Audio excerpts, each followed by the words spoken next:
దాన్ని తరమటానికి పోతా మా నాయన నాకు మాట చెప్పినాడు.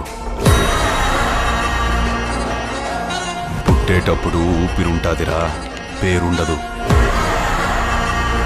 అట్నే పోయేటప్పుడు ఊపిరుండదు, పేరు మాత్రమే ఉంటుంది.